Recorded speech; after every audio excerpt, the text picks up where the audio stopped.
불교를 바로 보면 삶이 바로 보입니다. 안녕하세요. 불바보TV의 목종입니다. 여러분들 잘 계셨죠?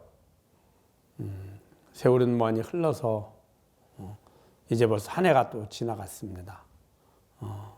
올 한 해 부처님의 가르침을 어떻게 배우고 실천할 것인지 계획을 세워야만 합니다. 그리고 지난 한 해 동안 내가 얼마만큼 부처님의 가르침을 배우고 실천했는지를 되돌아보고요. 그것만이 우리의 미래 행복을 약속할 수 있습니다. 우리가 하는 모든 행동은 행복을 얻기 위해서 하지만 실제로는 행복이 아닌 오히려 고통과 불행을 만들어가는 원인이 됩니다.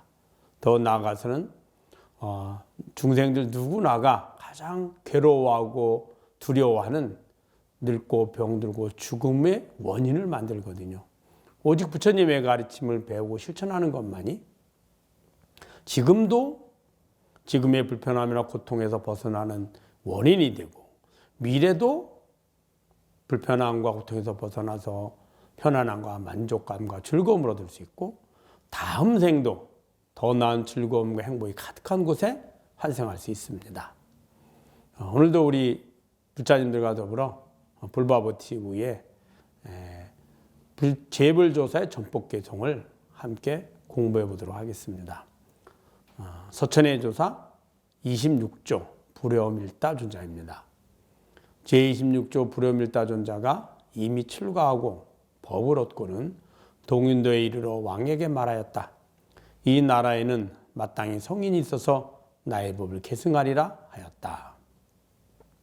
그때 바라문의 아들로서 나이가 20세가 된 이가 있었다. 어려서 부모를 잃고 이름도 성씨도 알지 못하였다. 혹 스스로 말하기를 영락동자라고 하였다. 마을로 돌아다니면서 구걸하면서 세월을 보냈는데 마치 상불경 보살과 같았다. 사람들이 그대는 성씨가 무엇이냐라고 물으면 그대와 같다라고 하니 사람들은 그 까닭을 알지 못했다. 여기까지 먼저 볼까요? 이제 불효밀다존자가 이제 법을 받고 이제 전법을 하다가 동인도에 이르게 됐습니다. 동인도에 이르러서 왕을 만나서 이 나라에 성인이 한 분 있어서 성인이 한 사람 있어서 나의 법을 계승할 거다라고 말을 했죠. 그때 그 나라에는 바라문의 아들이 있는데 일찍 조실분모하고 나이가 20세가 되도록 홀로 떠돌았습니다. 그래서 이름도 성씨도 모르는데 스스로도 혹은 다른 사람들이 영락동자를 했습니다. 이 영락이라는 말은 꽃목걸이를 걸고 다니는 자 이런 뜻입니다. 아마 이 영락동자가 항상 꽃목걸이를 걸고 다녔는가 보죠. 그래서 영락동자 이렇게 했던 거죠. 그래서 구걸하며 다녔습니다. 그 모습이 마치 법화경에 나오는 상불경 보살과 같았다라고 되어 있습니다. 그래서 사람들이 그래 너는 성씨가 뭐냐라고 물으면 그대와 같다라고 하니 사람들이 그 까닭을 알지 못했다라고 되어 있습니다. 그래서 이제 그래 너는 부모가 누구이고 성씨가 뭐냐라고 물으면 당신과 같습니다. 이렇게 얘기를 한 거죠. 근데 이게 무슨 말을 할까요? 그 의미는 우리의 본성은 다 같습니다. 동일합니다. 지금 내가 보고 듣고 느끼고 아는 것, 견문각지 이렇게 말하죠. 이 모든 것들은 내 마음이고 그 마음은 진여자성의 본성에 비춰진 겁니다. 즉 마음의 근원은 본성인데 그 본성인 진여자성이 있어야지만이 마음을 알게 되고 알아야지만이 대상이 존재하게 됩니다. 그러니 내 마음과 내 몸을 아는 것도 나의 진여자성이요. 너의 몸과 너의 마음을 아는 것도 나의 본성이요. 보고 듣고 하는 모든 삼라만상의 본성은 아님이 설신을 통해서 들어온 감각의 정보를 내 마음에 전달이 되고 그 전달된 정보를 누가 아는 건가요? 진여자성인 내가 보고 듣고 아는 겁니다. 즉 이 성씨라는 말은 본성이 뭐냐 이런 뜻이거든요. 그러니 지혜가 있는 사람은 당신과 똑같다. 즉 삼라만상이 본성이 전혀 다르지 않다라고 이야기를 한 거죠. 그런데 본성을 모르는 사람들은 그 까닭을 모르니 아, 저 사람 미쳤구나 혹은 어리석구나 이렇게 생각을 한 거죠.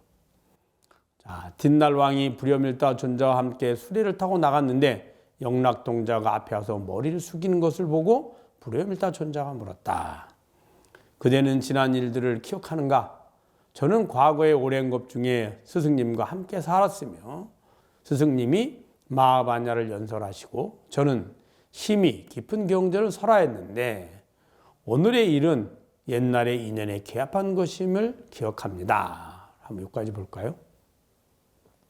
이제 불염일다 존자가 그 나라에서 전법을 하다가 이제 왕과 함께 수레를 타고 이제 이동을 하고 있었는데 그때 영락동자가 그 수레 앞에 나타나서 머리를 숙이고 인사를 한 겁니다. 그러자 불염일다 존자가 물어본 거죠.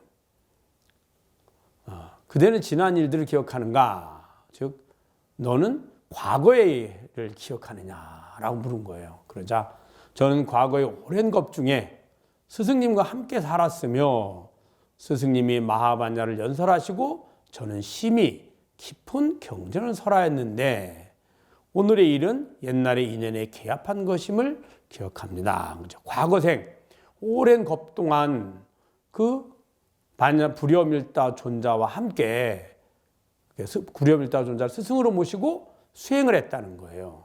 그래서 불염일다 존자가 마하반야를 연설하실 때, 그러니까 법문하시고 강설할 때, 그때 그 옆에서 이 영락동자는 심히 깊은 경전, 이게 뭘 말할까요?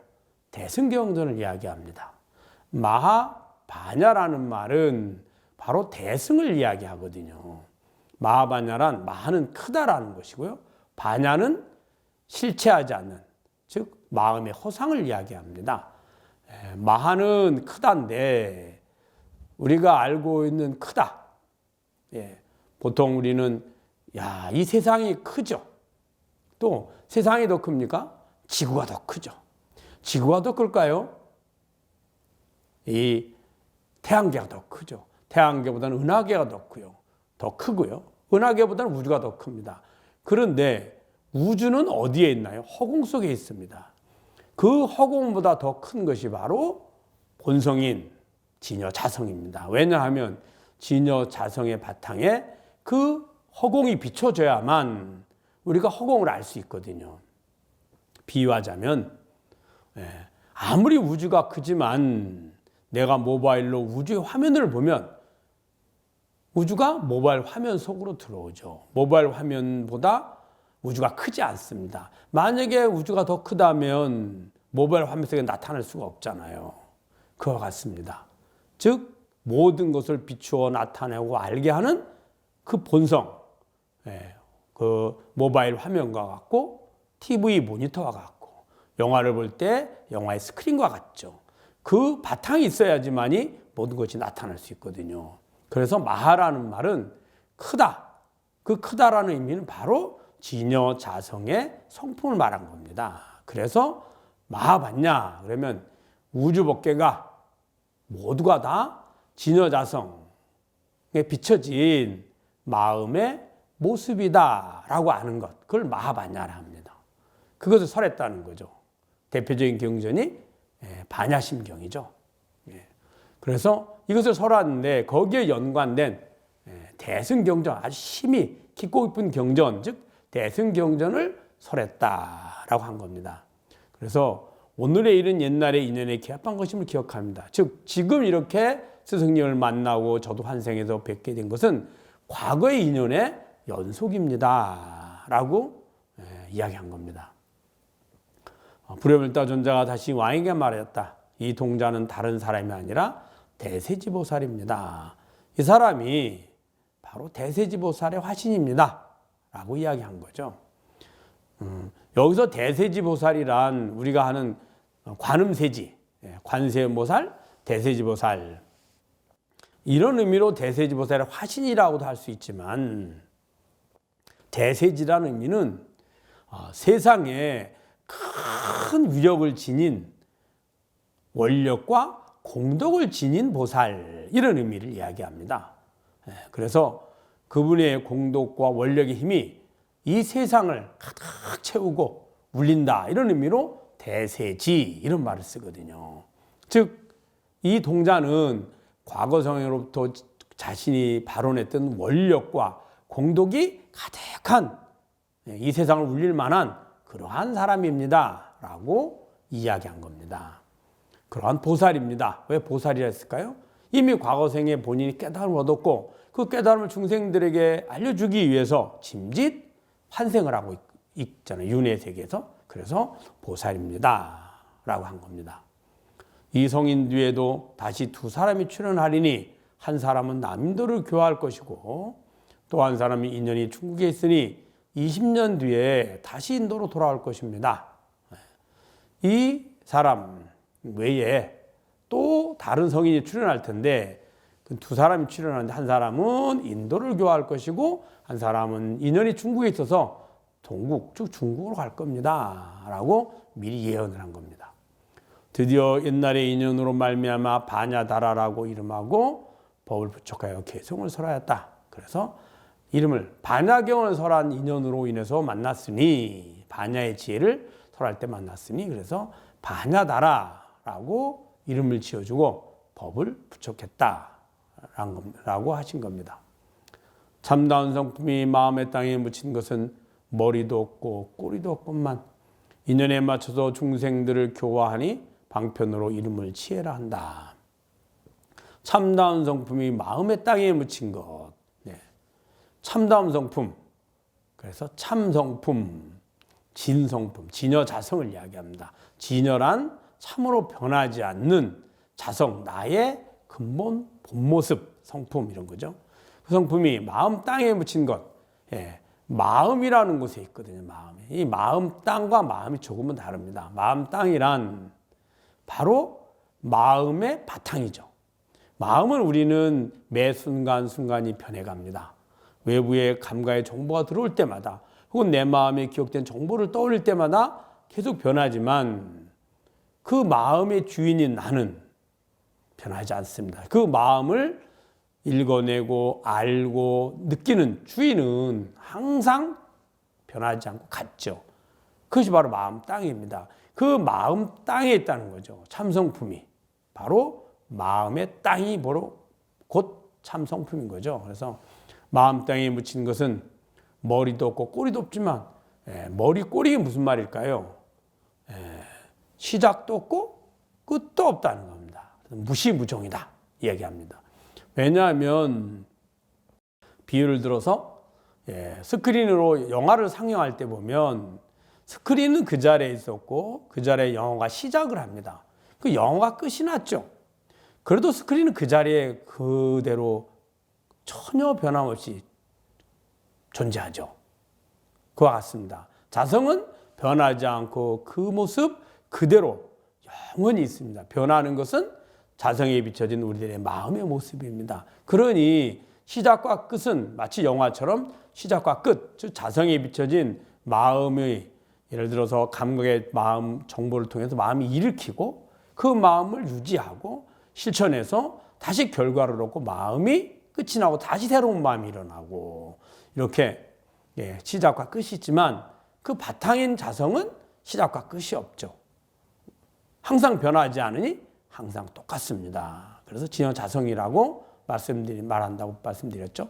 그래서 머리도 없고 꼬리도 없다. 즉 무시무종이다. 이런 의미입니다. 인연에 맞춰서 중생들을 교화하니 방편으로 이름을 지혜라 한다. 그 인연에 맞춰서, 그 인연이란 뭘까요? 진여자성에 비춰진 그 모습이 내게 일어날 때마다, 내게 비춰지고 알 때마다 그게 인연입니다. 우리 인연하면 뭔가 특별한 어떤 규칙이나 조건이 있다고 생각하는데, 이는 바로 진여자성인 나의 바탕에 마음을 일으키는 것, 즉 보고 듣고 알게 된 것, 그것이 바로 인입니다. 출발점이죠. 그리고 원인이 된다는 뜻이죠. 연은 일으킨 마음을 내가 실천해 가려고 하는 겁니다. 그것을 실천해 갈 때 그 실천해 갈 수 있는 조건을 갖추게 되는 것. 그래서 마음을 일으키고, 자, 그 다음에 마음을 실천하려면 뭐가 있어야 될까요? 우선은 몸이 있어야죠. 몸도 마음에 대한 인연입니다. 자, 그리고 몸만 있어야 될까요? 그 마음을 일으킨 마음을 실천할 수 있는 다른 조건들이 갖추어져야죠. 그것을 바로 연이라 하고, 그 실천하고 나면 처음에 마음을 일으킨 목적이 있습니다. 그 목적을 내가 얻게 되죠. 그게 이제 과입니다. 그래서 인, 연, 과. 이 모든 것은 자성에 비춰진 내 마음의 모습입니다. 마음을 일으키는 것도 인도 마음이요. 연도, 그것을 일으켜서 실천해 간다는 것도 감각을 통해서 아, 내가 이렇게 실천하고 있구나. 마음의 몸의 감각을 통해서, 혹은 더 대상들이 변화되는 것 또한 감각을 통해서 우리가 알아차리죠. 그것도 마음이고요. 그리고 과가 일어났습니다. 결과가 성립이 됐는데 그걸 느껴서 보고 듣고 아는 것 또한 마음이거든요. 그래서 인연과가 모두 다 마음에 있습니다. 그 마음에 중생도 있고 교화도 있죠. 그러니 그 마음에 있는 중생들을, 그들을 보다 더 즐겁고 행복한, 지금의 불편함과 괴로움에서 벗어나서 즐겁고 행복한 마음의 환영으로 만들어가는 겁니다. 누가? 본인이 만드는 거죠. 본인의 자성이 비춰진 내 마음의 업식 중에 괴롭고 힘들고 고통스럽고 슬픈 그 중생들의 환영을 즐겁고 행복하고 만족하고 해탈하고 열반한 그러한 부처님의 모습으로 변화시켜가는 것, 이것을 중생들이 교화하러 간 겁니다. 그 모습을, 이름을 지혜라 한다. 방편으로 이름을 지혜라고 한다. 그것이 곧 반야지라는 거죠. 여기서 이야기한 겁니다. 불여밀다 존자가 법을 부촉하여 마치고 말하였다. 나는 교화의 인연이 이미 끝났으니 마땅히 정멸에 돌아가리라. 나는 이제 중생 제도의 인연이 다 끝이 났고 이미 법을 전했으니 나는 열반에 들리라 라고 말씀하시고 열반에 드신 거죠. 개성을 다시 한번 보도록 하겠습니다. 참다운 성품이 마음 땅에 묻힌 것은 머리도 없고 꼬리도 없건만 인연에 맞춰서 중생을 교화하나니 방편으로 이름을 지혜라 한다. 여러분 잘 아셨죠? 여러분 들어보시고 마음으로 한번 잘 성찰해 보시기 바랍니다. 다음에 뵙도록 하겠습니다. 불교를 바라보면 삶이 바로 보입니다. 불바보 TV의 목정이었습니다. 감사합니다.